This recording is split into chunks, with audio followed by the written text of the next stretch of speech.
Mia Sullivan didn't believe in destiny or soulmates or magical connections until the day she asked a stranger for a hug in the middle of the street during a full-blown panic attack and felt peace, as if all her problems vanished for a second, and he felt it too. Damien Cross, billionaire, CEO, the most powerful man in the country, felt like he was in heaven, in the arms of a stranger.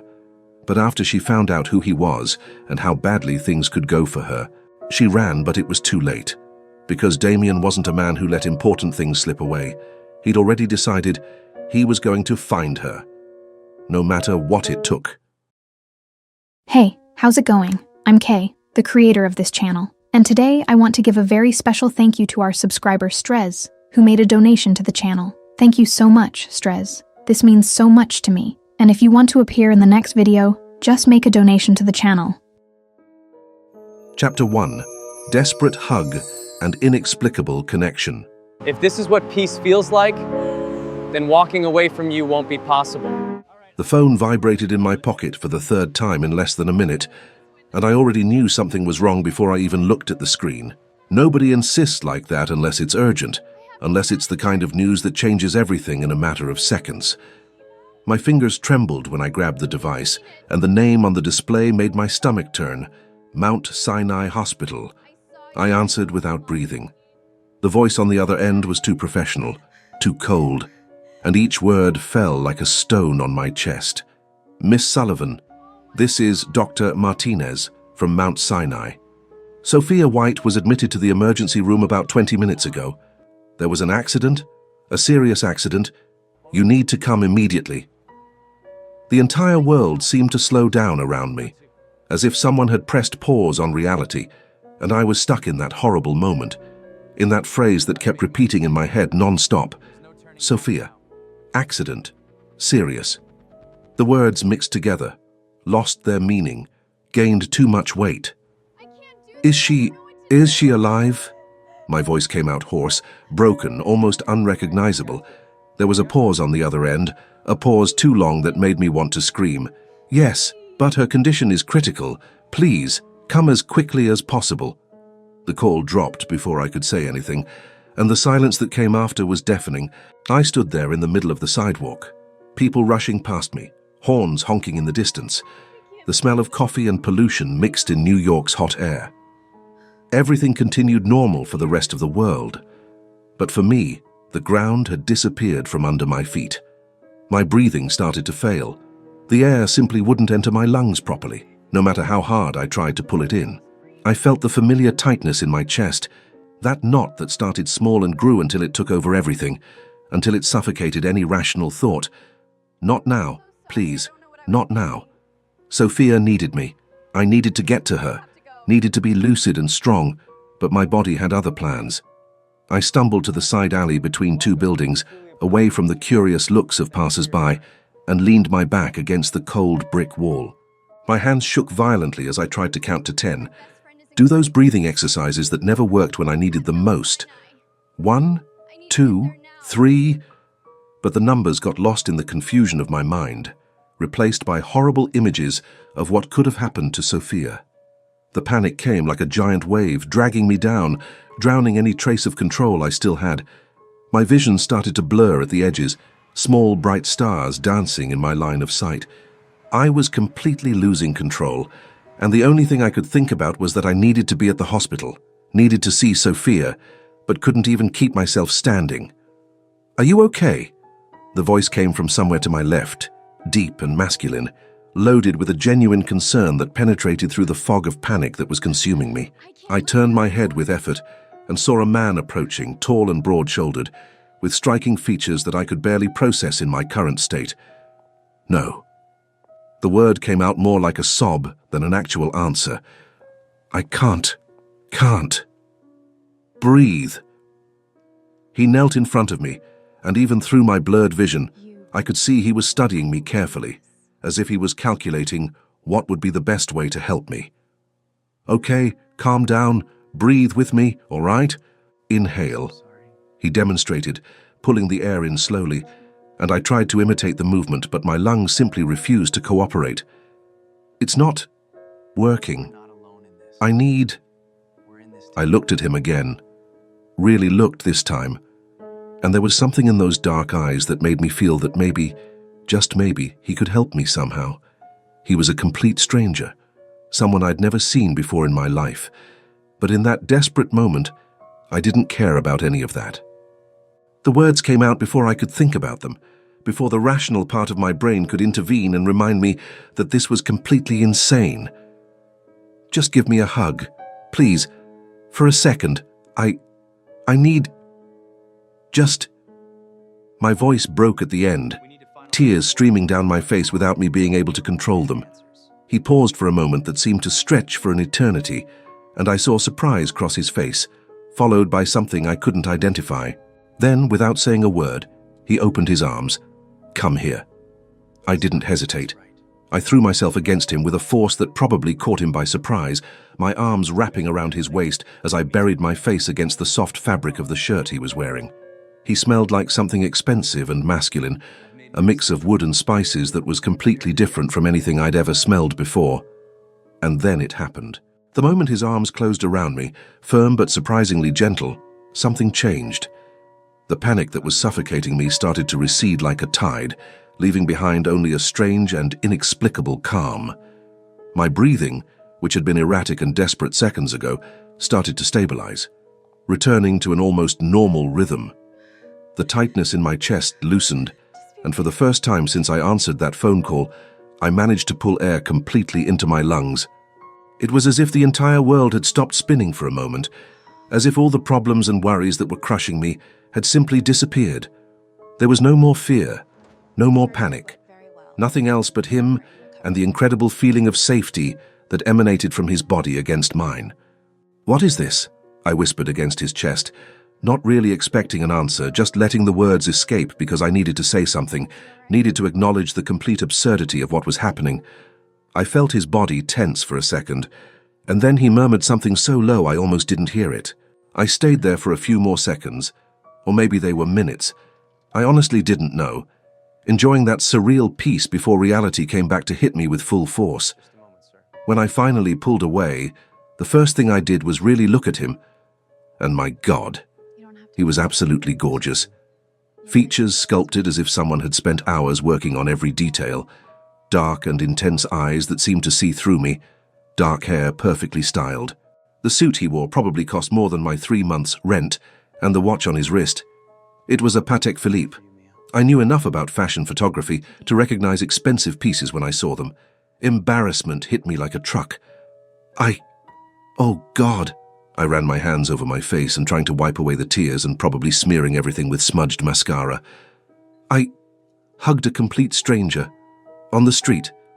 "I'm sorry. So much. I took a deep breath, trying to organize my chaotic thoughts. I got bad news. My best friend, there was an accident, and I panicked, and you were there, and God, this is so embarrassing." To my complete astonishment, he didn't seem bothered.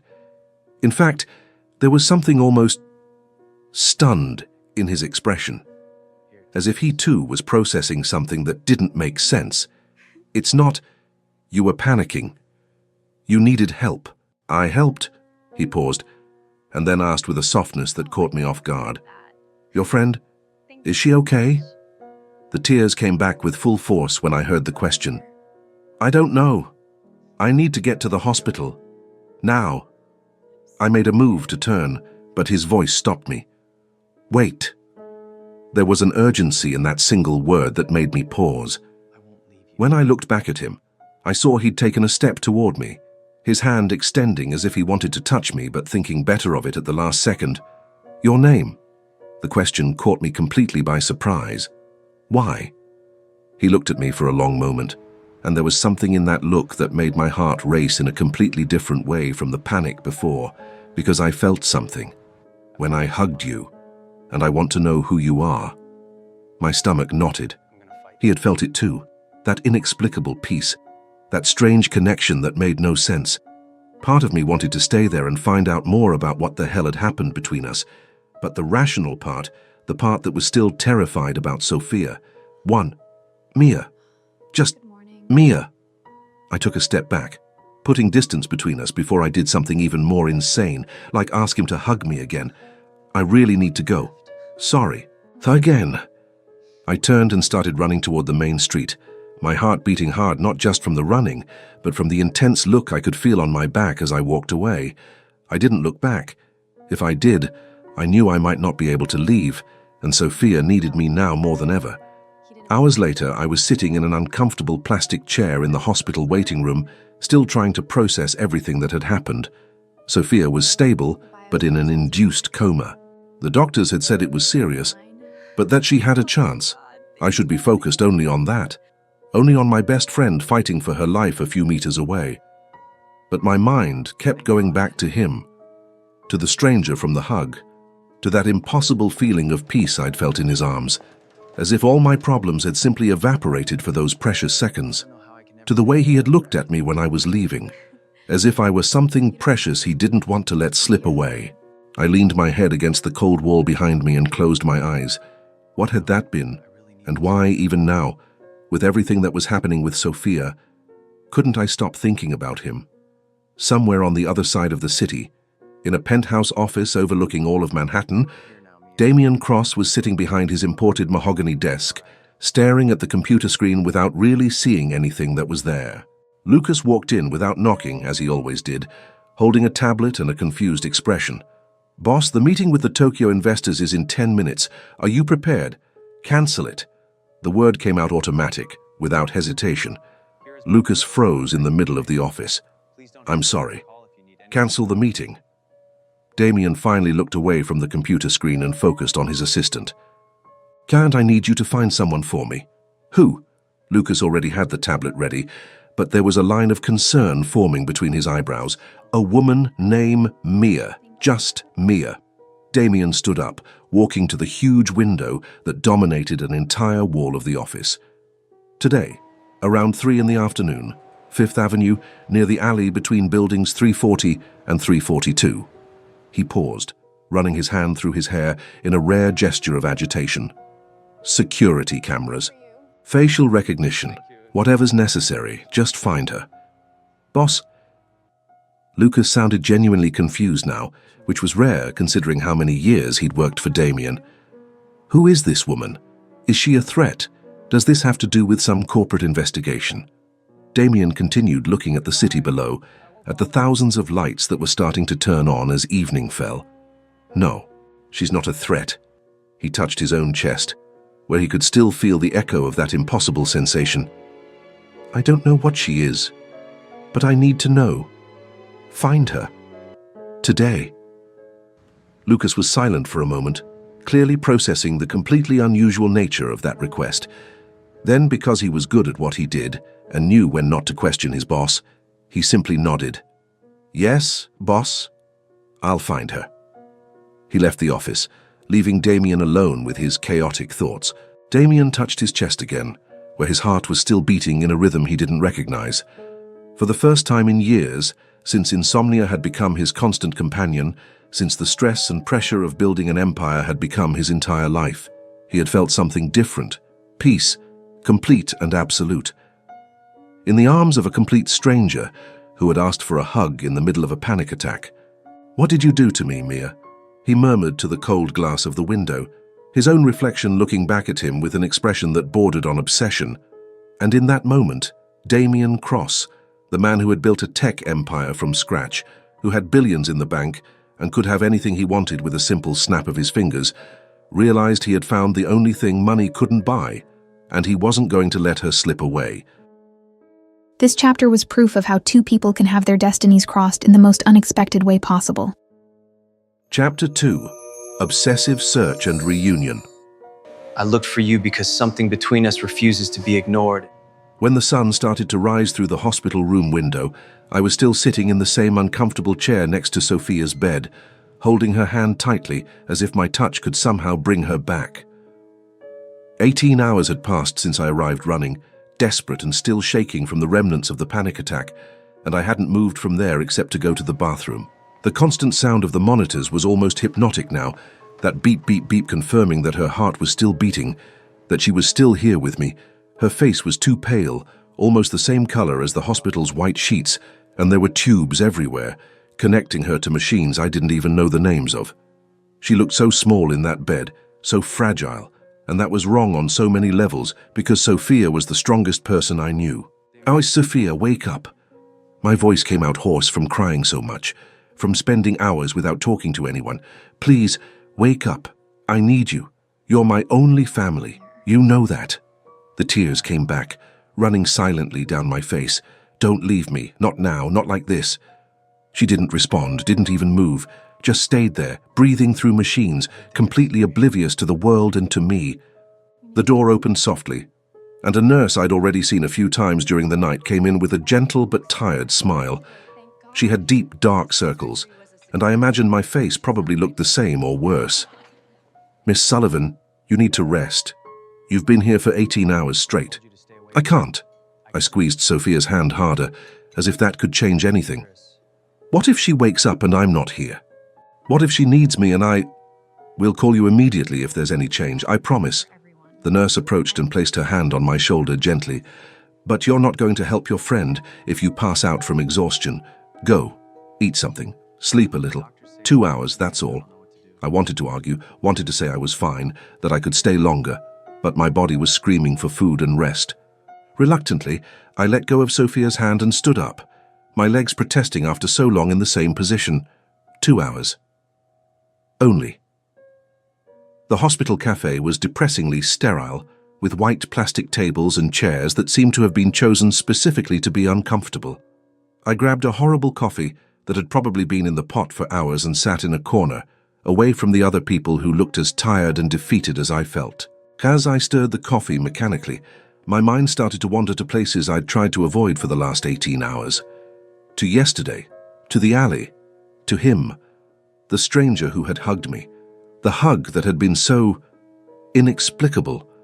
I could still feel the sensation if I closed my eyes. That sudden and overwhelming peace that had taken over me the moment his arms closed around me, as if someone had pressed a reset button on my brain and all the chaotic thoughts had simply stopped. It didn't make sense. None of it made sense. And he had felt it too. I had seen it in his eyes, in that stunned expression when we separated, as if he was as confused as I was about what had just happened. "Who was he?" I murmured to the bad coffee, not expecting an answer. A handsome man in an expensive suit who had hugged me in the middle of a panic attack and made me feel safe for the first time in years. And I had run away without even asking his name, without even thanking him properly. I shook my head, trying to push those thoughts away. Sophia. I needed to focus on Sophia. She was fighting for her life a few floors above, and I was here thinking about a complete stranger. What kind of friend did that make me? But no matter how hard I tried to convince myself to stop, my mind kept going back to that moment, to that impossible connection. On the other side of the city, in an office that occupied the top floor of one of Manhattan's most expensive buildings, Damien Cross was having surprisingly similar thoughts. He hadn't slept. Again. But this time it wasn't because of the chronic insomnia that had tormented him for years. It was because of her. That woman with frightened eyes and trembling hands who had asked for a hug and completely changed something inside him that he didn't even know existed. The office door opened, and Lucas walked in with his ever-present tablet and an expression Damien knew well, that, "I have information and you won't believe it. Look." "Boss." I found her. Damien stood up so fast his chair spun backward. "Who is she?" Lucas looked at the tablet, sliding his finger across the screen. "Mia Sullivan, 25 years old, freelance photographer, works mainly with small events and some editorial work, lives in Brooklyn, a small apartment in a building that's seen better days. Financial situation." He grimaced. "Difficult would be an understatement. She's struggling to keep up with bills." Damien absorbed every piece of information as if it were gold. Mia. Her name was Mia Sullivan. And the friend. Sophia White. Mia's best friend since college. Admitted to Mount Sinai yesterday after a serious car accident. She's in an induced coma, critical condition. Lucas looked up from the tablet. And, boss, the hospital security cameras caught Mia today. She's still there, right now. Something tightened in Damien's chest, imagining her alone in that hospital, worried about her friend, probably without having slept or eaten properly. Address of the hospital. Lucas blinked. "You're going personally?" Yes, now prepare the car. Boss. Lucas closed the tablet and looked at Damien with an expression that bordered on concern. You've known this woman for literally 2 minutes, one hug on the street, and you're obsessed. This isn't normal for you. Damien grabbed the jacket that was hanging on the back of the chair, putting it on with precise movements. I know it's not normal, and I don't care. He looked directly at Lucas, and there was an intensity in his eyes that made the assistant take a step back. I felt something yesterday. Something real. Something I've never felt before. And I need to understand what if it's just, I don't know, a moment, adrenaline, her situation, the emotional state. It wasn't. Damien cut him off. Absolute. Lucas, I haven't slept properly in years. My mind never shuts off, never stops running. It's a constant scream of thoughts and worries and plans. He paused, touching his own chest. But for 30 seconds yesterday, when I hugged her, everything stopped. Complete silence. Total peace. For the first time in years. Lucas was silent for a long moment, and then sighed resignedly. The car's waiting for you downstairs. I was leaving the cafe, still holding the half-full cup of horrible coffee, when I bumped into someone hard enough to almost spill everything. Sorry, I wasn't looking. I looked up and the words died in my throat. It was him. The stranger from the hug, from the alley, from yesterday, here at the hospital. You? The word came out louder than I intended, and some people turned to look. What? How are you following me? He looked different in daylight, without the stress and urgency of yesterday. He was still wearing a suit, but this one was a darker shade, and there was something in his posture that screamed power and control, and he was looking at me with an intensity that made my stomach knot. No. He paused, and then an almost embarrassed expression crossed his face. Yes, I looked for you. I needed to see you again. My heart started beating faster, a mix of anger, confusion, and something else I didn't want to name. Why? We met yesterday for 2 minutes, one hug, and you... Wait. The realization hit me like a slap. How did you find me? I didn't give you my last name, didn't say where I was. How did you... Security cameras, he said, and had the decency to look a bit embarrassed. Facial recognition, and... They private investigator. I took a step back, the coffee forgotten in my hand. You investigated me. You're a stalker, an actual stalker. No, He ran his hand through his hair, messing up the previous perfection, and somehow that made him seem more human. Mia, I know how this looks. It looks crazy. It looks obsessive. But yesterday, when I hugged you, I felt something I've never felt before in my life. That doesn't justify it, I practically yelled, and several people were definitely looking now. You can't just investigate people, use cameras and facial recognition. This is invasion of privacy. This is... Peace, he interrupted, his voice low but loaded with emotion. I felt peace, complete and total. That made me pause, because I knew exactly what he was talking about. I had felt the same thing. He took a step toward me, and I didn't back away this time. Mia, I haven't slept properly in years. Chronic insomnia, constant stress. My mind never stops, never shuts off.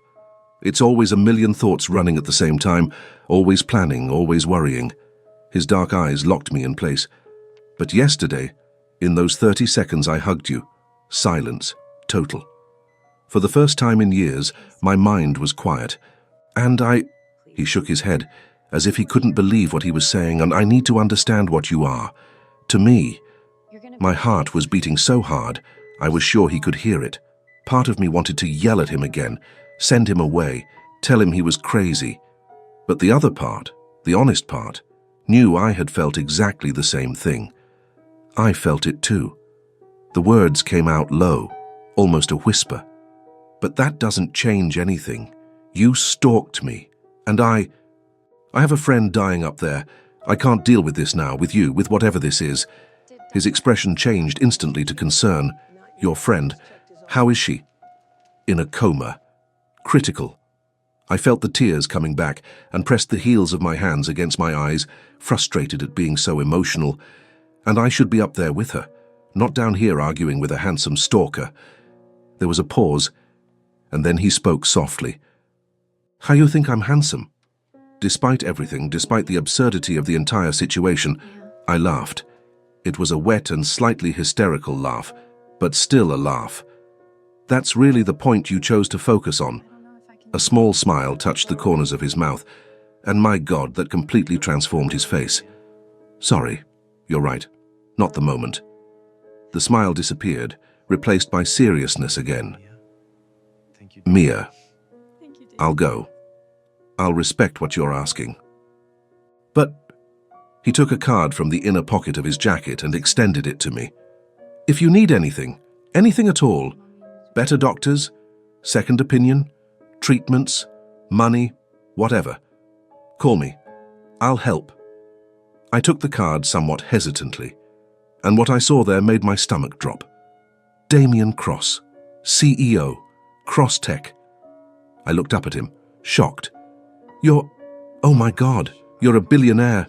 And I hugged you and asked, oh God, this is so embarrassing. And it was the best hug of my life, he said simply, as if he were stating a fact. Take care of your friend, and when you can, when you're ready, call, please. Before I could respond, he turned and started walking toward the exit, his straight back and perfect posture making several people look as he passed. I stood there, holding the card with trembling fingers, my mind trying to process everything that had just happened. Damien Cross, the Damien Cross, one of the richest and most powerful men in the country, had looked for me because I had hugged him during a panic attack. What is happening? I whispered to the card, to the cold coffee in my hand, to the universe in general. Nobody answered. But when I looked at the door he had left through, my heart was still beating too fast, and my skin still tingled where he had been too close. And the scariest part of me already wanted to call that number on the card. I feel like our protagonist is in love, but I can't prove it. Chapter 3. Sophia wakes up and mystery deepens. What if this connection isn't coincidence, but something neither of us is ready to understand yet? A week passed like a thick fog I could barely get through, each day blending with the previous one in an exhausting routine of hospital, uncomfortable chairs and the constant sound of monitors. I had lost count of how many cups of horrible coffee I'd had, how many times I'd held Sophia's hand, waiting for some sign, any sign that she was coming back to me. And then, on a Thursday morning that started like all the others, it happened. I was sitting in the same chair as always, flipping through an old magazine someone had left in the waiting room without really reading anything, when I heard a low sound coming from the bed. My head turned so fast my neck cracked, and what I saw made my heart practically jump out of my chest. Sophia's eyes were open. Sophia! I threw myself to the side of the bed, dropping the magazine on the floor without caring, tears already streaming down my face before I even fully processed what was happening. You're back, oh my God, you're back. She blinked a few times, confused, her eyes still a bit glazed from the medications and the time spent unconscious. Time here.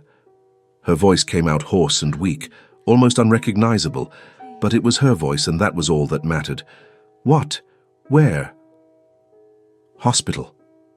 I sat on the edge of the bed, holding both her hands now, squeezing as if that could keep her here with me forever. You were in an accident. Car accident. You've been in a coma for 8 days, Sophia. 8 days that were the worst of my life. I sobbed without being able to control myself. But you came back. Where am I? You woke up. Sophia kept blinking, and I could see her trying to piece things together, trying to remember. I remember. The car. I was driving and the brakes failed. I tried to stop, but I couldn't, and there was a truck and... She stopped, her breathing speeding up with the memory. Calm down, calm down. I ran my hand through her hair gently, trying to calm her even though I was still shaking with emotion myself. You're okay now. You're alive. You're here. That's all that matters. She took a few deep breaths and then really looked at me, those brown eyes I knew so well studying my face carefully, and then she frowned. Mia, you're different. My heart jumped. Different how? Tired. She squeezed my hands weakly. You have huge dark circles, but also... She tilted her head, confused. Light. There's something different about you. Something changed. I immediately thought of him, of Damien, of the hug, of the card that had been in my wallet for a week, that I looked at every day but had never had the courage to use. It's just relief. I lied, or kind of lied. You woke up. Of course I'm different. Sophia looked at me for another long moment, and I saw suspicion cross her face, but she was too tired to press. Okay, she whispered, her eyes starting to get heavy again. I'm tired. Sleep. I kissed her forehead, relief still flooding me in waves. I'll be here when you wake up again. Promise. Days passed, and Sophia gradually improved, the doctors removing tubes and reducing medications as she regained strength.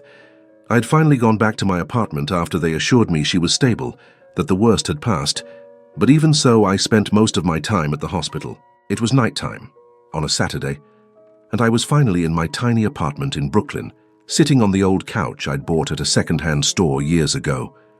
The TV was on some show I wasn't paying attention to, and in my hand was his card, Damien Cross, CEO, Cross Tech.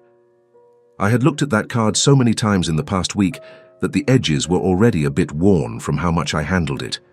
I hadn't called. Not once. But I also hadn't thrown it away, and that said more than I wanted to admit.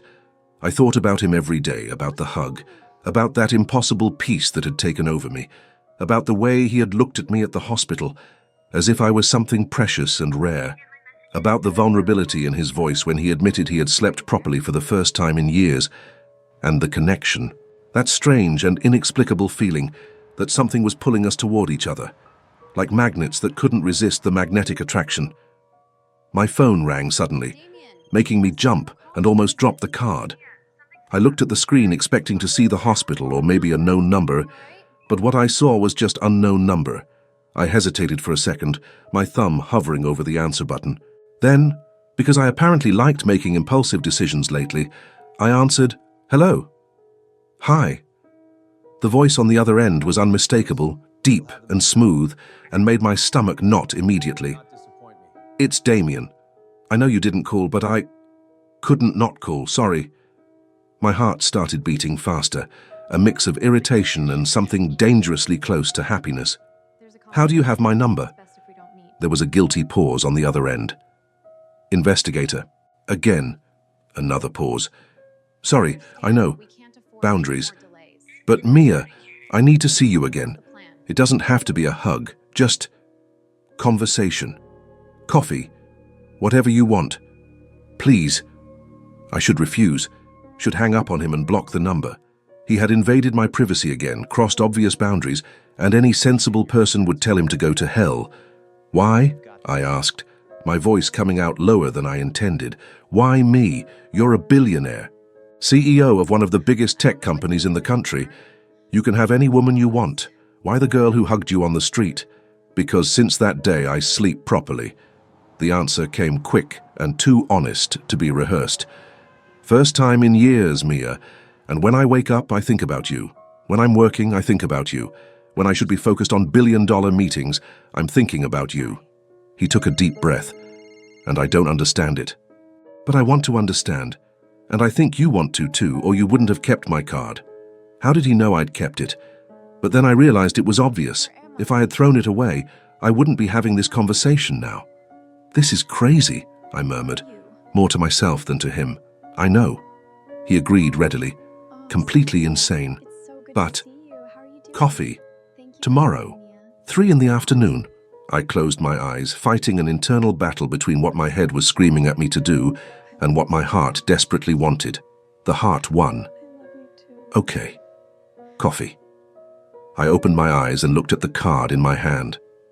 But no more investigators, no stalking, no finding out things about me I didn't tell you. Just normal. Can you do normal? I can try. There was a touch of humor in his voice now. "Coffee near the hospital. I'll send the address." "Okay." I took a deep breath, trying to calm my racing heart. "Tomorrow then."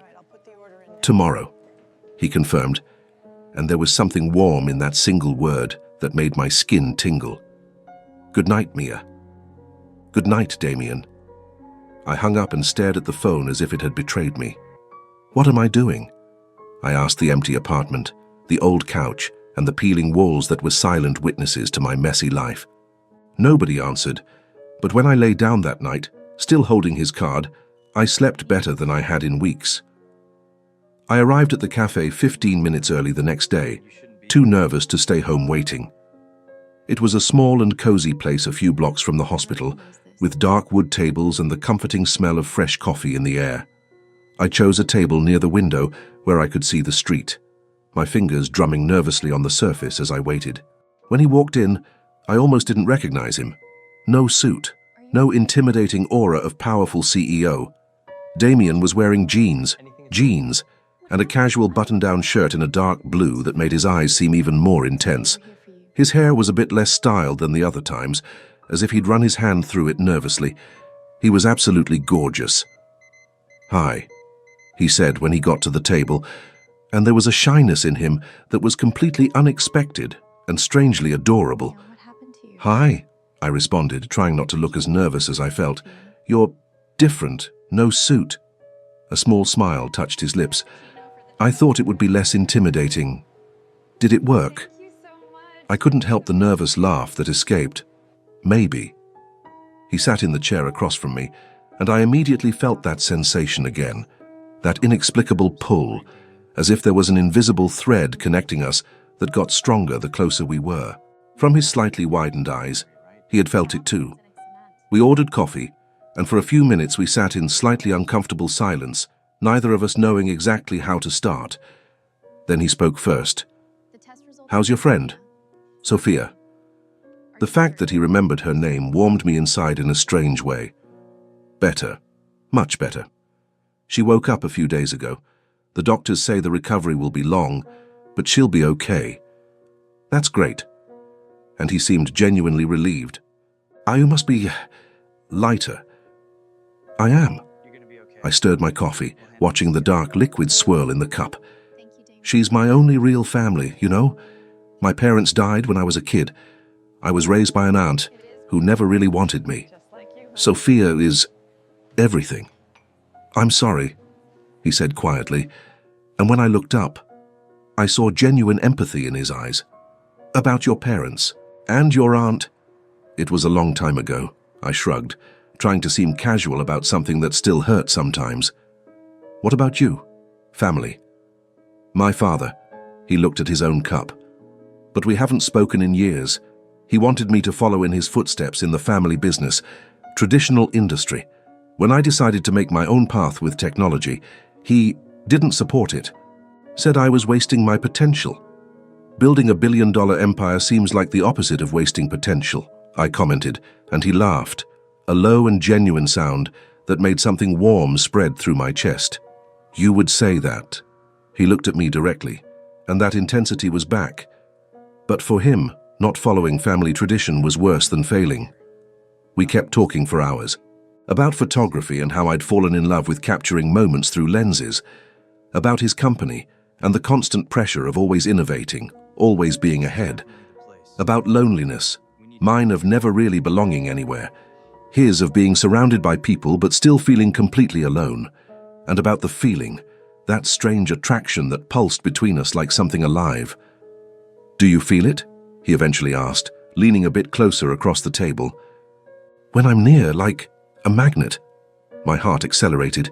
"Yes," I admitted quietly, and it was a relief to finally say it out loud. "And it scares me, because it doesn't make sense. We've known each other for days. What if we explored this?" His eyes didn't leave mine. Slowly, no pressure. "Just see where this goes." "What if it goes wrong?" The question came out before I could think better of it. "What if it's just, I don't know, initial chemistry that disappears? Then we stop." He extended his hand across the table, stopping centimeters from mine, waiting. "But what if it goes right?" His voice got lower, more intense. "Mia, I've never felt this for anyone, and I don't want to lose it without at least trying." I looked at his hand so close to mine, and then at his eyes. My head was screaming all the reasons why this was a bad idea. He was too rich, too powerful, from a completely different world than mine. But my heart, that idiotic and romantic organ, desperately wanted to reach for that hand and see what would happen. The heart won. I put my hand in his, and the sensation was electric, like completing a circuit, like coming home. "Okay," I whispered, barely believing what I was saying. "We'll try. Slowly." The smile that lit up his face was absolutely beautiful, completely transforming his serious features into something warm and young.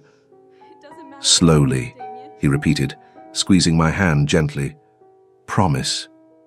And sitting in that small cafe, with my hand in his and that impossible connection pulsing between us, I really believed that maybe, just maybe, this whole crazy thing could work out. Chapter 4. Connection Revealed and Real Beginning. One desperate hug changed everything. Imagine what forever will do. The weeks that followed that coffee were like something out of a dream I was afraid to wake from. One of those dreams so vivid and perfect that you resist opening your eyes because you know reality will never be that good. Damien and I saw each other almost every day, sometimes for dinner at discreet restaurants, where he insisted on reserving the most private table, away from curious looks and intrusive cameras.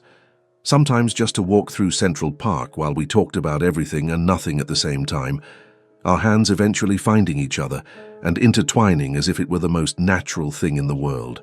Each meeting made the connection between us grow in a way that defied any logic or reason, as if we were unraveling layers of each other and discovering that, beneath all the superficial differences that should separate us, we were surprisingly alike. He understood my loneliness, that feeling of never really belonging anywhere, because he felt the same despite being surrounded by people constantly.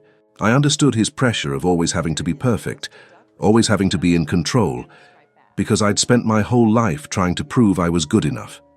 And the feeling only got stronger, that inexplicable peace when we were together, that magnetic pull that made my heart race every time he walked into a room, every time our eyes met across a crowd. It wasn't just physical attraction, although God knew that was there too, pulsing beneath the surface of every accidental touch, every lingering look, every time he got too close and I forgot how to breathe.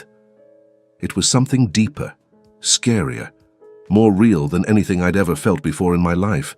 He was sleeping better, he told me one night while we were sitting on the old couch in my tiny apartment, my head resting on his shoulder as we watched some movie neither of us was really paying attention to.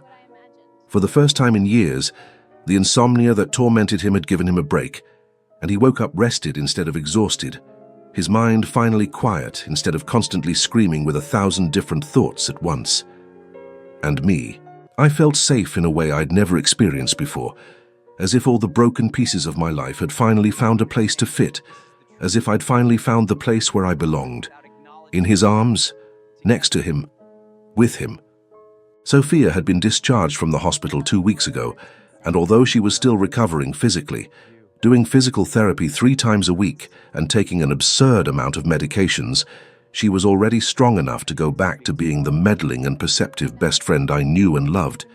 I was visiting her at her apartment, helping organize her prescriptions in alphabetical order, because she was obsessive like that, and doing grocery shopping since she still couldn't drive, when she stopped me in the middle of the kitchen with a penetrating look I knew very well. "Girl," she said, crossing her arms over her chest and studying me with that investigator expression she always used when she knew I was hiding something important. "You're glowing, like, literally radiant as if you'd swallowed a light bulb. So are you going to tell me who it is, or do I have to guess? Because I always find out, you know that." I felt the heat rise to my cheeks immediately, that traitorous blush that always gave me away when I was trying to hide something, and I tried to disguise it by turning to put the medications away in the cabinet with exaggerated concentration. "I don't know what you're talking about. Mia Sullivan, don't test me." Sophia came up to me and turned me by the shoulders with more force than someone who'd left the hospital 2 weeks ago should have, forcing me to look directly at her. "I've known you for how many years? 7, 8, and never in all that time have I seen you like this. With that idiotic glow in your eyes, with that smile you don't even realize you're wearing. So spill now or I swear I'll make you confess." I sighed, knowing there was no escaping this. Sophia was persistent when she wanted to be, more stubborn than a mule when it came to discovering secrets, and she clearly really wanted to know what was happening with me. And honestly, I wanted to tell her. I wanted to share this absurd happiness I was feeling with the only person in the world who really knew me. "It's Damien." The words came out in a sigh. "The other guy I told you about, from the hug." Her eyes widened so much I thought they'd pop out of her face, and then a huge and mischievous smile took over her entire face. "The cute billionaire stalker.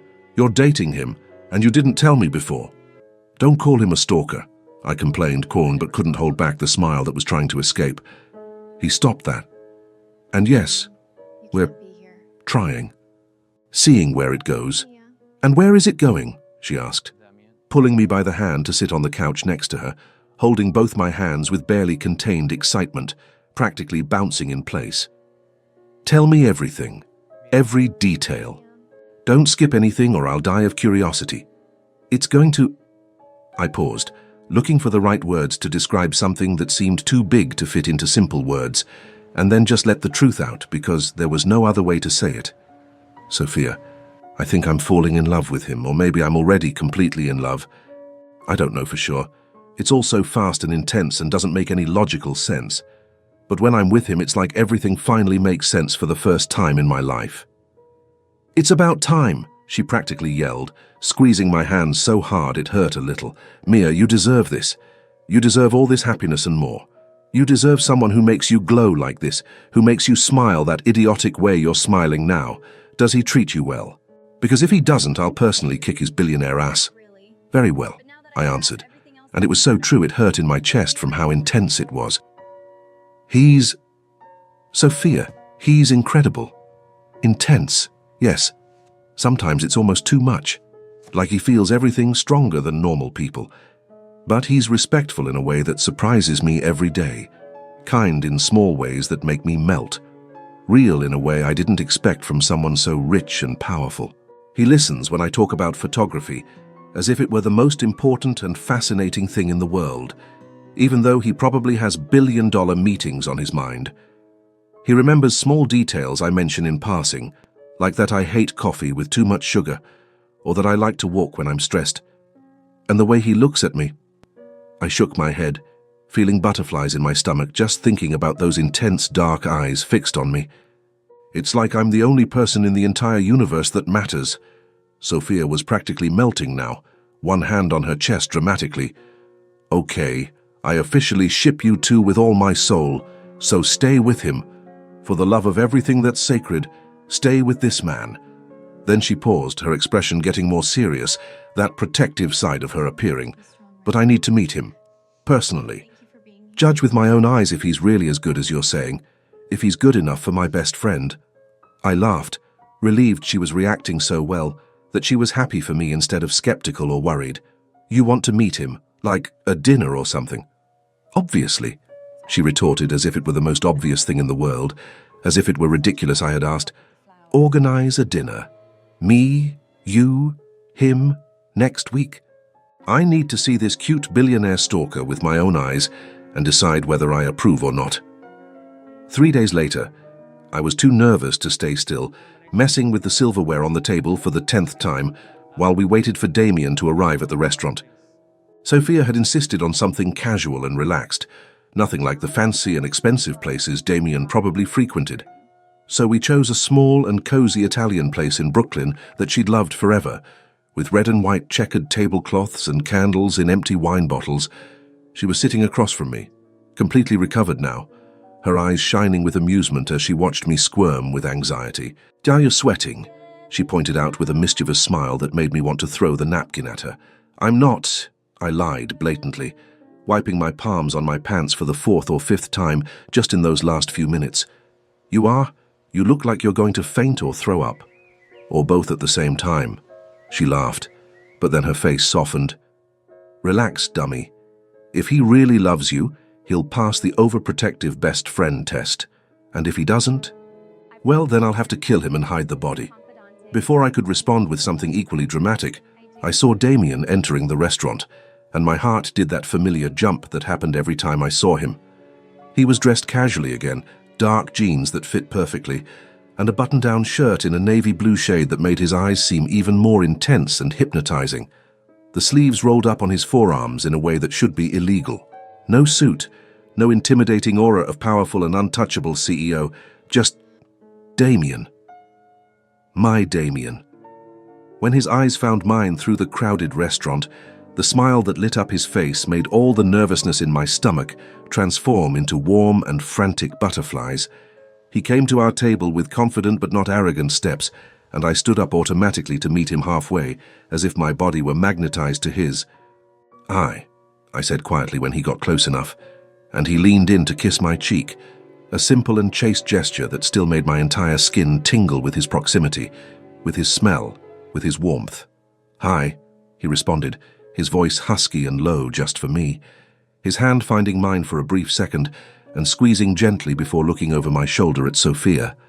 I took a deep breath, prepared for whatever was going to happen, and turned to make the formal introductions.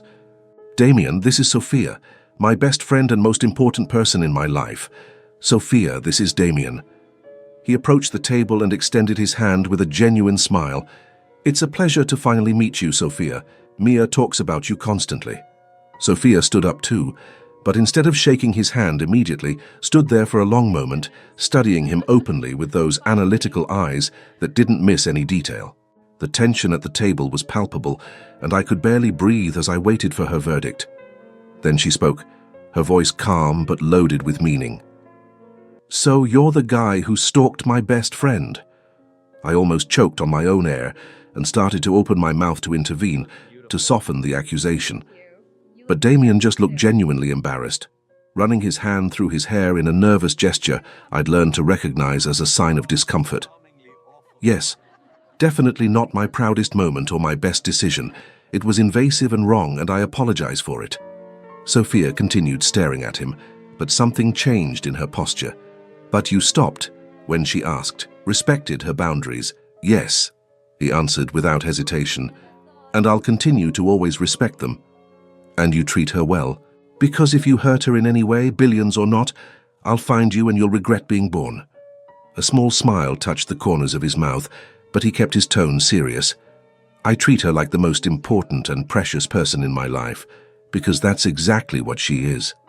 Sophia looked at him for a few more seconds that seemed to stretch for an eternity, and then finally shook his hand and sat down.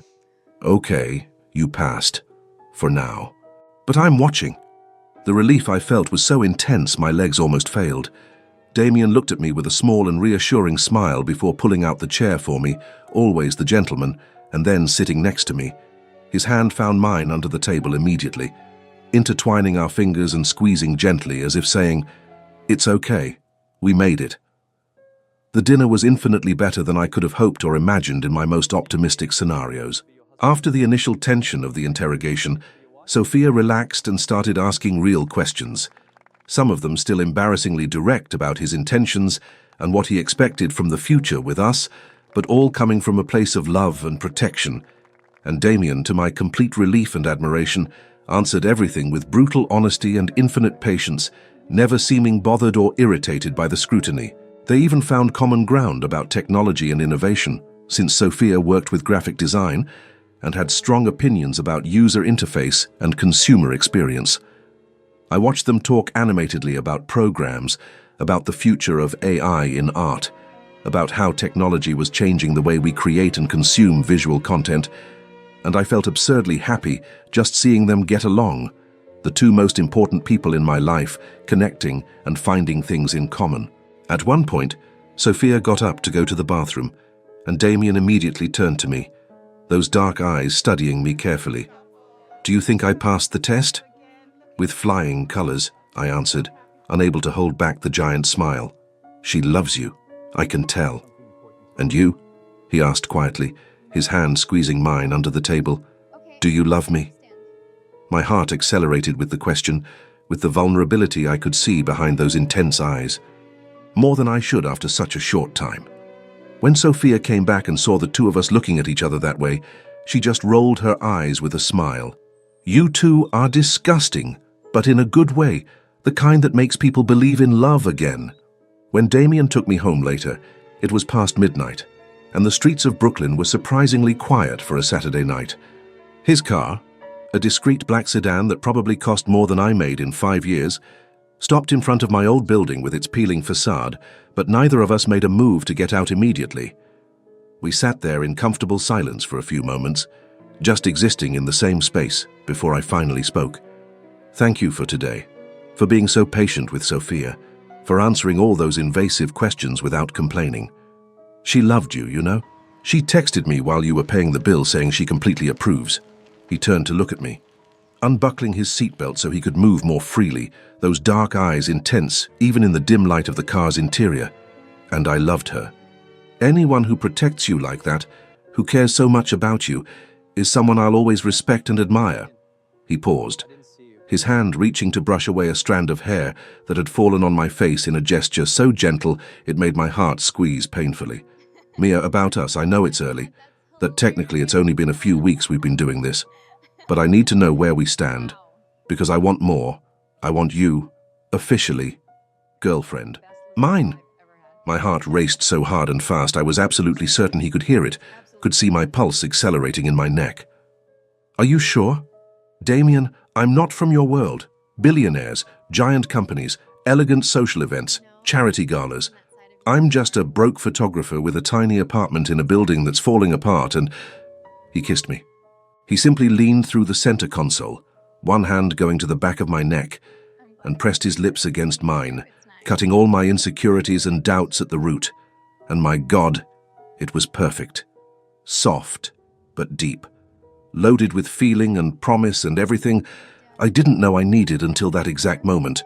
My hands went to his hair automatically, my fingers tangling in those dark and soft strands, pulling him closer as I returned the kiss with everything I had, all the love that was growing inside me and threatening to overflow. When we finally separated, both breathing heavy and irregular, he rested his forehead against mine, eyes still closed. You're my world, Mia. Since the hug, since that first moment, I held you and felt peace for the first time in years. And I don't want anyone else. I don't care what world you come from, how much money you have or don't have in your account, where you live or what you do. I just want you. He opened his eyes, and the intensity in there almost knocked me down. So, do you want to try? Us? For real this time? The tears came without warning, overflowing and streaming down my face as I laughed and cried at the same time, all the emotion that had been growing for the past weeks finally finding an outlet. Yes, I do. Very much. More than anything. He pulled me into an awkward hug through the car's console, that hug that had started absolutely everything between us, and the peace returned like it always did, like a warm and comforting wave that washed away all anxiety and fear. In his arms, with his heart beating against mine and his breath warm on my neck, everything felt right in a way it had never felt before in my entire life. I love you, he whispered against my hair, his voice low and husky but firm and full of certainty. I know it's too early, that it's completely crazy to say this after such a short time, but I've felt it since day one, since that hug. I sank deeper against him, closing my eyes and finally letting the words out, the words that had been stuck in my throat for days. I love you too. Even though it's completely insane and too fast and inexplicable, best kind of love, he said, that smile in his voice, and I felt it against my hair before he kissed me again, slower this time, savoring every second. 6 months passed, like a wonderful blur of romantic dinners and conversations that lasted until dawn, and stolen kisses in public places, and that connection that only got deeper and stronger with each day that passed. Damien had insisted on helping me financially when he saw the bills piling up on my desk. And after a lot of discussion and a lot of wounded pride on my part, many fights followed by even better reconciliations, I finally accepted that he buy me a new apartment. It was still small, nothing compared to his standards or the penthouse apartment where he lived, but it was mine and had huge windows that let in perfect natural light for working on my photos, and an extra bedroom I'd turned into a studio. More importantly, it was in a safe building, one without leaks in the ceiling or constant electrical problems.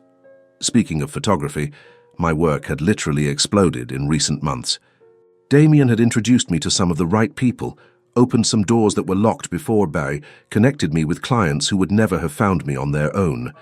But I had gone through those doors with my own talent and hard work, and the contracts I closed, the brilliant reviews I received. Everything was based on my ability and the quality of my work. I was editing photos from a beautiful wedding I'd photographed the previous weekend, adjusting the light in a photo of the bride and groom dancing, when I heard the door open and the familiar sound of his footsteps. "Hi, love, how was your day?" Damien's voice, that deep voice that still made my heart jump, came from behind me before I felt his arms wrap around my waist, his chin resting comfortably on my shoulder as he looked at the computer screen. "This photo is beautiful." "Good." I leaned against him automatically, enjoying the solid and comforting warmth of his body, his smell that was already as familiar as my own. "I closed a huge contract today, national magazine, multiple editions. Thanks for the connections that helped me get to this level." "You're incredibly talented, Mia. I just opened some doors. You're the one who impressed the right people and went through those doors on your own." He kissed my neck softly, and then paused. "And speaking of news, I have one too." "What?" I turned in the swivel chair to look at him properly, and that's when I saw the expression on his face. Nervousness mixed with determination and something deeper I couldn't completely identify, something that made my heart start beating faster. And then he knelt. My heart stopped completely, the entire world seeming to freeze as I saw him take a small dark blue velvet box from his pocket, opening it with surprisingly steady hands to reveal the most beautiful ring I'd ever seen in my life. Simple, but absolutely elegant. A solitaire diamond that sparkled and reflected the apartment's light, as if it had stars trapped inside it. "Damien," I started, my voice already failing with emotion, but he spoke first. "I know. 6 months. It's fast, absurdly fast by any normal or sensible standard." His eyes were fixed on mine, intense and vulnerable in a way I rarely saw, showing everything he felt without any protection. "But Mia, I've loved you since that desperate hug, since the moment you asked me to hold you and I felt peace for the first time in years, and I don't want to wait anymore. I don't want to waste more time without you being officially and completely mine. Forever." He took a deep breath, his voice trembling slightly. "Will you marry me, make me the happiest man on the planet and say yes?" The tears started to fall before I even fully processed everything that was happening, before my brain caught up with my heart. "This is completely insane." The words came out half laughing, half crying. "We met because I hugged a stranger on the street during a full-blown panic attack, and you stalked me with security cameras and a private investigator and facial recognition. And now, just 6 months later, you're kneeling in my apartment asking me to marry you." A small and hopeful smile touched his lips, that smile I loved so much. "Insane, completely crazy. But it's our story, Mia. It's how we started. It's who we are. So," I started laughing through the tears, shaking my head at the absolute craziness and perfection of it all, and then threw myself from the floor straight into his arms with such force I almost knocked him over. "Yes, yes, yes, always, yes." He caught me easily, spinning with the force of the movement and my weight, laughing against my hair as I held him with everything I had, with all the love that was overflowing inside me. "I love you," he said when he put me back on the floor, taking the ring from the box with hands that were trembling slightly now, sliding it onto my finger with such reverence it made my heart squeeze. More than I knew it was possible to love someone. "I love you too, my favorite stalker," I teased through the happy tears that wouldn't stop falling, and he laughed in that beautiful and open way that always made my heart melt completely. "I'm never going to live that down, am I?" "Never," I confirmed before pulling him into a kiss that promised forever, that sealed everything we were promising each other. A year later, we were at a small and intimate ceremony in a beautiful garden, just close friends and Sophia as my maid of honor, radiant in a light pink dress. She was by my side as I finished fixing the veil for the 10th time, nervous in a good way, a huge smile on my face. "Who would have thought?" she murmured, looking through the door to the garden where Damien was already waiting at the improvised altar, gorgeous in a navy blue suit. A desperate hug on the street turned into all this: wedding, true love, happy ending. "Best hug of my life," I replied, adjusting the bouquet of white peonies one last time. "And mine." Damien's voice came suddenly from the door, making both of us turn startled. He shouldn't be here yet. It was bad luck to see the bride before ta, but from the loving look on his face, he clearly didn't care about superstitions or traditions. He came directly to me and kissed me softly, reverently. Ready to marry your favorite stalker and officially become mine forever. Sophia laughed and rolled her eyes, but was smiling, and I just smiled against his lips, my heart so full it seemed impossible to fit inside my chest. Ed forever. Epilogue. 7 months after the wedding, the apartment we now shared, bigger, more spacious, but still full of the natural light I loved, was filled with preparations for the arrival of our son. I was 7 months pregnant, my belly big and round and impossible to hide. And Damien was absolutely obsessed with every aspect of the pregnancy, reading books and asking 1,000 questions to the doctor at every appointment. His arms wrapped around me from behind, while I stood in front of the window watching the city. His big and warm hands resting on my belly with such tenderness it made my eyes burn with hormonal tears. Ready for him to be born, he murmured against my neck, kissing there softly. Nervous, terrified, but ready. I leaned against him, enjoying his strength and warmth like I always did, like I always would. With you by my side, always. And to think it all started with a desperate hug in some random alley in New York, he reflected, and I could hear the amazed smile in his voice, that tone of someone who still doesn't completely believe how life can surprise. Best impulsive decision I ever made. Asking a gorgeous stranger on the street for a hug while having a panic attack. He laughed, gently turning me in his arms to kiss me softly before kneeling and kissing my huge belly. Hi, son. Daddy here. Want to hear the story of how I met your mum? He looked up at me with that smile that still, after all this time, made my heart race like it was the first time. She hugged me. In the middle of a panic attack, in the middle of the street, she asked a complete stranger for a hug and changed absolutely everything in my life. You're really going to tell him this story? Repeatedly, I asked, running my fingers through his hair with all the love in the world, every single day. He promised, standing up and pulling me into that hug that had started absolutely everything, that had changed both our lives forever, until he memorizes every word. Forever. And in each other's arms, with our son moving gently between us and the future stretching bright and infinite ahead, I knew with absolute certainty that that desperate hug in a New York alley, that moment of pure vulnerability and unexpected connection, had been the beginning of everything I always wanted but never knew I needed. Forever. And what was it like writing this story? When I started writing this story, I was sure I wanted to start with a woman in absolute panic asking the impossible from a complete stranger. A hug. Something so simple, but so intimate. The idea was born from a reflection on genuine human connections, in a world where we're all constantly connected digitally, but deeply alone, emotionally. What if two lost souls met at the most unlikely moment? What if a desperate hug changed everything? Mia and Damien came naturally after that. She, struggling with life and carrying abandonment traumas. He, powerful and successful on the outside, but completely broken on the inside, unable to rest or find peace. Two complete opposites who, paradoxically, complete each other in an inexplicable way. I wanted to explore that elegant dark romance, but with real emotion. Not just physical attraction, but a deep and visceral connection that defies logic. The kind of love that starts intense and stays intense. Writing their journey, from the hug to the wedding, from distrust to eternal love, was like discovering my own story while I typed. I hope you feel the same magic reading that I felt creating. And if you want to see another unexpected love story, click on the video that appears now on your screen.